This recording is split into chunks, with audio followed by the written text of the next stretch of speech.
के सभी विद्यार्थियों को स्वागत है। आज हम विराम चिन्ह के बारे में पढ़ेंगे। ये पाठ में योजक चिन्ह क्या है, उसका प्रयोग कहाँ होता है, इसके बारे में हम पढ़ेंगे। योजक चिन्ह इतना ही है, ये योजक चिन्ह है। तो योजक चिन्ह दो या दो से अधिक शब्दों को जोड़कर एक शब्द बनाता है। इन अवस्था में होता है। तो योजक चिन्ह का प्रयोग कहाँ होता है, ये नियम को हम देखेंगे। नियम 1 में लिखा गया है, जब दोनों खंड समान रूप से प्रधान हों पर और लुप्त रहे, और नहीं लगेगा, और को हटा देना है, तो उनके बीच यह चिन्ह आता है। जैसे देख लीजिए, योजक चिन्ह दो या दो से अधिक शब्दों को जोड़कर एक शब्द बनाता है। तो जीवन मरण, जीवन और मरण, ये और को हम यहाँ उठा दिए हैं, और जीवन मरण, तो यहाँ योजक चिन्ह का व्यवहार होता है। इसी प्रकार दिया जाता है। राम रहीम, राम और रहीम, राम रहीम। फूल फल, फूल फल और फूल, फल फूल। भात दाल, भात और दाल, भात दाल। तो ये और को इसी के बीच हटाकर ये योजक चिन्ह को हम यहाँ दे दिए हैं। ये द्वंद्व समास में भी लगता है। द्वंद्व समास में जैसे ये शब्द है द्वंद्व समास में जीवन और मरण, तो ये और को हटाकर यहाँ हम योजक चिन्ह लगा दिए हैं। तो नियम 2 में देखेंगे, दो विलोम अर्थात विपरीत शब्द जो है, जो दो विपरीत शब्द के बीच में ये लगता है, दो विपरीत शब्द के बीच में लगता है। आकाश पाताल, आकाश पाताल, उसका आकाश का विलोम पाताल, तो ये आकाश पाताल विलोम शब्द के बीच में ये योजक चिन्ह लगाया जाता है। यहाँ देख लो, रात दिन, रात दिन, ये विपरीत, रात का विपरीत दिन है, तो यहाँ योजक चिन्ह लगाया गया है। दिवा रात्र, दिवा दिन, विपरीत रात्र, दिवा रात्र, तो यहाँ योजक चिन्ह का प्रयोग हुआ है। हानि लाभ, हानि का विपरीत लाभ है, तो इसलिए यहाँ योजक चिन्ह लगाया गया है। ये सूत्र के अनुसार इसको किया गया है।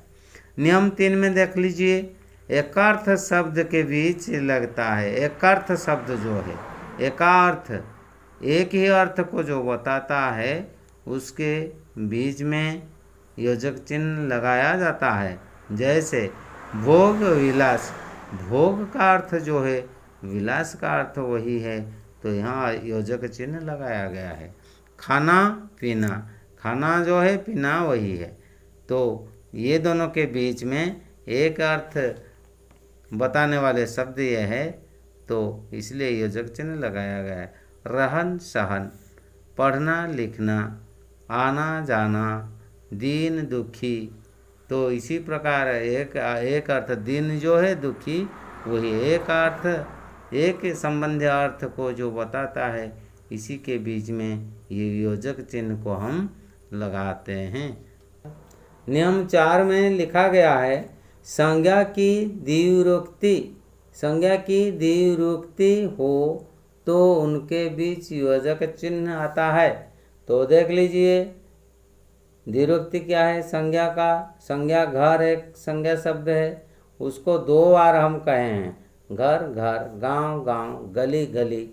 तो इसी प्रकार द्विरुक्ति अर्थात संज्ञा को 2 बार जहाँ लिखते हैं, उसके बीच में हम योजक चिन्ह का प्रयोग अवश्य करना है। इस प्रकार और कुछ शब्द है, कभी कभी, धीरे धीरे, ये भी है। ये संज्ञा शब्द है, ये संज्ञा शब्द नहीं है, तो इसको भी इसी प्रकार लिखा जाता है। नियम 5 में, यदि शब्द के बीच का, के, की लुप्त रहे, ये संबंध कारक का जो चिन्ह है, का, के, की, का, के, की तृतीय पुरुष एक वचन बहुवचन में उसका प्रयोग होता है। तो इसका प्रयोग जहाँ होता है और उसको हम लुप्त रखेंगे, उसको हम आउट कर देते हैं, तो इस जगह में योजक चिन्ह का प्रयोग होता है। उदाहरण देख लीजिए, राम की लीला, की को हम हटा दिए हैं, राम लीला सिर्फ लिखा है, तो इसलिए यहाँ योजक चिन्ह का प्रयोग हुआ है। बाल की लीला, बाल लीला, की को हटा दिया गया है और योजक चिन्ह को यहाँ दिया गया है। कहानी संग्रह, कहानी का संग्रह, कहानी संग्रह, का को हटा दिया गया है। विराम का चिन्ह, विराम का चिन्ह, का को हटा दिया गया है, तो इसलिए योजक चिन्ह लगाया गया है। भाषा कौशल, भाषा कौशल, भाषा का कौशल, भाषा कौशल। काव्य का संग्रह, काव्य संग्रह। मानव का जीवन, मानव जीवन। तो इसी प्रकार ये विभक्ति चिन्ह को हम हटा देकर योजक चिन्ह को हम जोड़ सकेंगे। नियम 7 में देख लीजिए, संज्ञा विशेषण तथा सा से सी ए के बीच में लगता है। संज्ञा या विशेषण जो है उसके बीच में सा से सी, सा अर्थात सदृश जो है उसको यदि हम लगाएंगे, उसको योजक चिन्ह देने से ये चिन्ह ये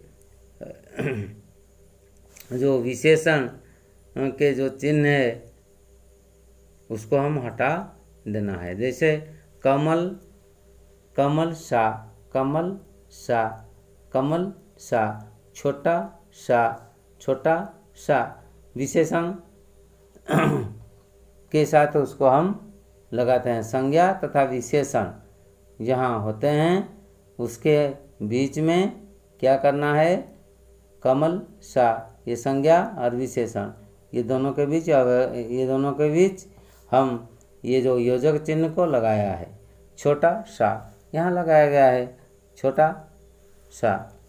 बहुत से, सुई सी, सुई सी। संज्ञा के साथ विशेषण जहाँ लगते हैं उसके बीच सा से सी जहाँ लगते हैं उसको हम योजक चिन्ह के बारे में योजक चिन्ह का प्रयोग यहाँ करते हैं। चांद सा, प्यारी सी।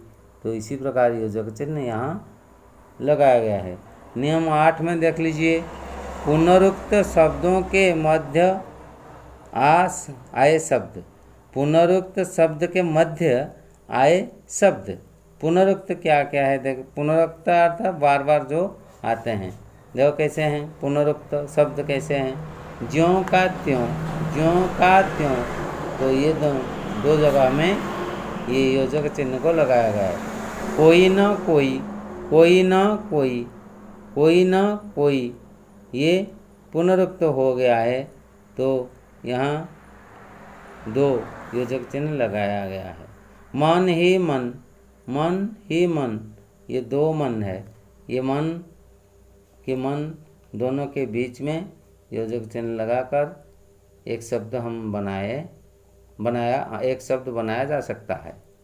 कम से कम, कम से कम, कम कम, उसके साथ से लगाते हैं। इसी प्रकार योजक चिन्ह का व्यवहार हम इसी प्रकार कर सकेंगे नियम के अनुसार। तो इसलिए हमारे अगले वीडियो को देखने के लिए हमारे चैनल को सब्सक्राइब कीजिए और शुरू से अंत तक वीडियो को देखने से सभी को धन्यवाद है। अगले वीडियो में हम विराम चिन्ह के बारे में फिर पढ़ेंगे, ये पाठ को हम जारी रखेंगे। तब तक इजाज़त दीजिए।